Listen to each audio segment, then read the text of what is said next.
네, 여러분 안녕하세요. 뉴스입니다. 이재명 대통령이 취임한 지 오늘로 23일째 약 3주 정도 지났습니다. 지난 3주 동안 정말 엄청난 일들을 해내고 있는 이재명 대통령의 행보에 우리 국민들은 어떻게 평가하고 있을까요? 오늘 나온 갤럽 여론조사에 따르면 이재명 대통령이 국정 운영을 잘하고 있다는 긍정평가 64%를 기록했습니다. 반면에 잘 못하고 있다 부정평가 21%였습니다.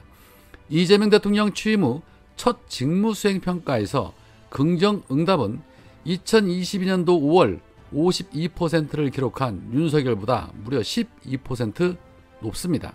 긍정평가의 이유로 경제와 민생을 가장 많이 꼽았고 추진력, 실행력, 속도감, 소통 전반적으로 잘한다, 인사, 직무능력, 유능함, 외교, 열심히 한다, 노력한다, 서민복지, 국민을 위한다, 공약 실천 순이었으며 부정평가 이유로는 과도한 복지와 민생지원금, 외교 나토 정상회의 불참, 도덕성 문제, 자격 미달, 인사 등이 거론이 됐는데 한쪽으로 극히 편향된 사람들 눈에는 뭐든지 부정적으로 보이는 것이겠죠.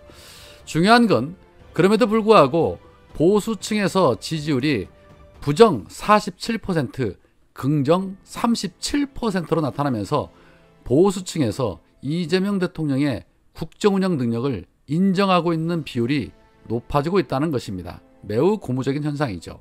시간이 지나면 지날수록 진영을 초월하는 모두의 대통령이 될 것이다. 그렇게 예상합니다.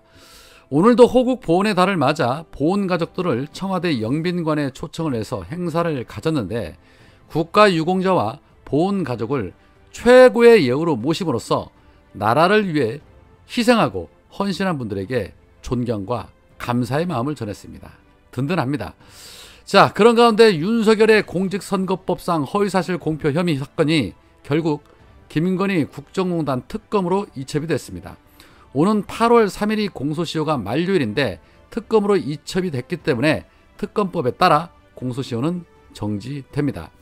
김건희 주가 조작에 대해 넉 달 정도 맡겼는데 손실이 났다라고 허위사실을 공표한 혐의, 허위 이력에 대해서는 부분적으로는 모르겠지만 전체적으로는 허위 경력이 아니다라고 말해서 허위 사실을 공표한 혐의입니다. 그런데 사실 이거 말고도 더 있죠. 우리 집사람은 구약을 다 외운다, 우리 장모는 남에게 10원 한 장 피해준 적 없다 등등 매우 많습니다. 또 있습니다. 윤석열 부친의 집을 김만배 누나가 매입한 것으로 알려지면서 우연의 우연이다라는 신박한 어록을 만들었었던 바로 그 집. 알고 보니 실제로는 김만배가 돈을 댔다는 뉴스버스의 보도가 나왔습니다. 윤석열 측은 지난 대선 과정에서 부동산 중개업소에서 소개를 받아 거래를 했을 뿐 김씨 측 신상 등에 대해서는 몰랐다, 우연한 거래다라고 주장한 바 있었고, 또 당시 경쟁자였던 홍준표는 로또 당첨만큼 어려운 우연의 일치다라고 비판을 한 바 있는데, 이 김만배 측이 윤석열 부친 집이 팔리지 않던 상황을 알고 콕 집어서 호의적 거래를 했다라면 뇌물죄 의혹을 받을 수도 있고 공소시효도 아직 남아있는 상태입니다. 그리고 윤석열이 해당 주택을 김만배가 사준 것을 파악하고 대선 과정에서 우연한 거래라고 주장을 했다면 이 역시도 허위사실 공표에 해당될 수 있습니다. 윤석열이나 김건희나 파도 끝이 없는 의혹들, 그럼에도 불구하고 따박따박 다 파내서 뿌리까지 말려야죠. 김건희가 오늘 아산병원에서 퇴원을 했습니다.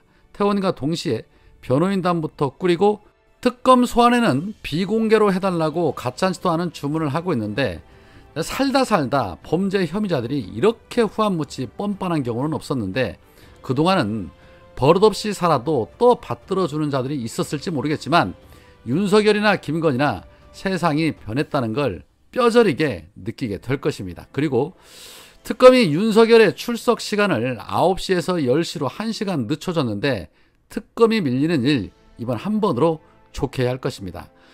자, 한편 안규백 의원이 국방부 장관으로 지명이 되면서 단단한 각오를 다졌습니다.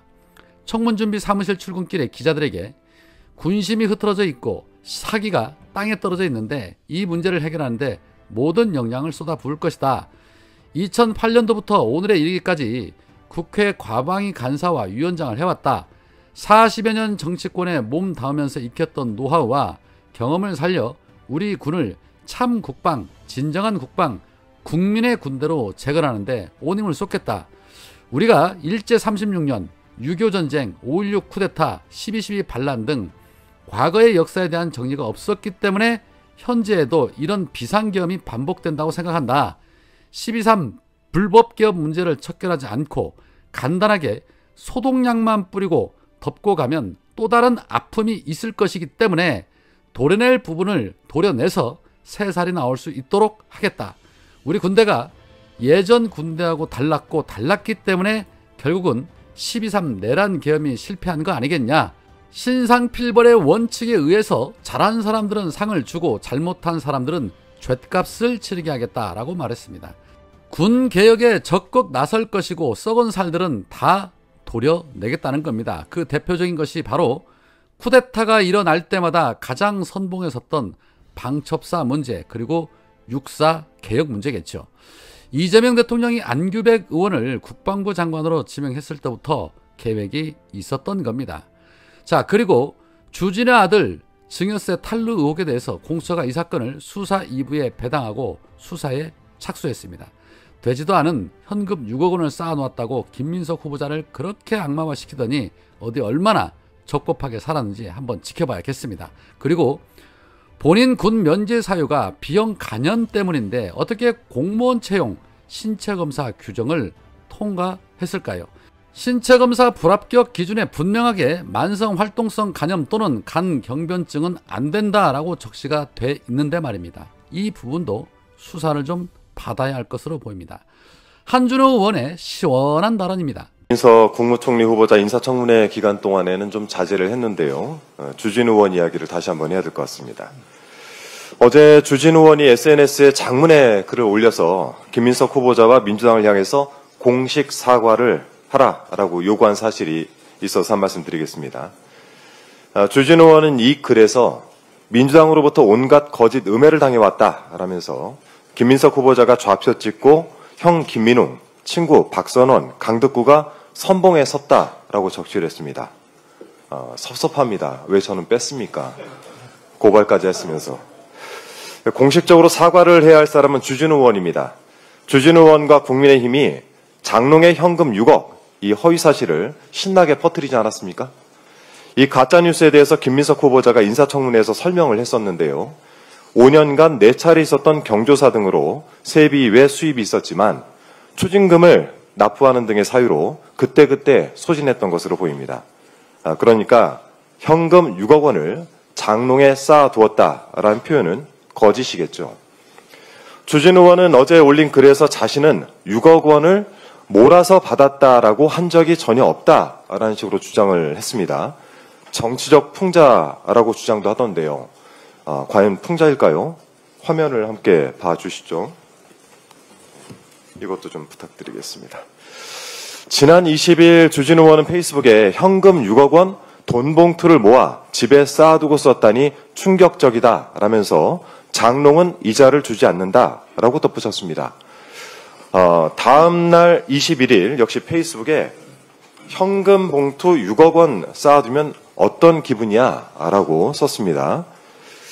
22일에는 주진 의원 자신의 유튜브 채널에 영상을 올렸는데요. 그 제목이 가관입니다. 장롱 속 현금 6억 총리 후보자 이래도 발뺌할 생각입니까? 진짜 발뺌할 생각입니까? 이제 와서 아니라고 말하는 것은 너무 모양 빠지는 일인 것 같습니다. 다음 화면도 한번 봐주시죠. 자, 이 사진은 어제 국회의사당 앞에서 촬영을 한 것입니다. 주진 의원이 쏘아 올린 장롱 현금 6억 그 내용이 담긴 국민의힘 현수막이 거리를 더럽히고 있습니다. 집에 쟁여놓은 6억 돈다발이란 표현은 장롱 현금 6억과 일맥상통하지 않습니까? 이런 표현을 접하면 6억 원 현금이 한날 한시에 있는 장면을 떠올리지 않겠습니까? 누구라도 오해할 만한 조잡한 표현으로 김민석 후보자를 매도해놓고 동네 방네 현수막까지 걸어놓고 이제 봐서 그런 적 없다라고 주장을 하니 너무 모양이 빠지는 일인 것 같습니다. 이 사안이야말로 법적 대응을 비롯해서 특단의 조치가 필요해 보입니다. 그리고 김민석 후보자의 세비 외 수입을 아무리 모아봐도 주진 의원의 자녀가 보유한 현금 예금액 7억 원여보다 적습니다. 손자에게 억소리 나는 현금을 증여한 할아버지 찬스로 통장에 7억여 원을 쌓아두면 어떤 기분일까요? 아직도 주진 의원 본인이 왜 세간의 질타를 받는지 잘 모르는 것 같습니다. 생각나는 대로 또 보고 싶은 대로 떠드니까 꼴불견이란 평을 받는 것 아니겠습니까? 이재명 대통령께서 지난 23일 11개 부처의 장관 후보자들을 지명하셨고 또 조만간 8개 부처의 인선도 단행될 것으로 보입니다. 앞으로 청문회가 계속 이어질 텐데요. 그때마다 국민의힘은 이런 식으로 날조하고 공작해서 후보자를 매도할 것입니까? 주진 의원과 국민의힘이야말로 김민석 후보자와 민주당에 즉각 사과하고 국민의 상식에 맞는 인사 검증 자세로 돌아가겠다라는 대국민 약속을 하시길 바랍니다. 이상입니다.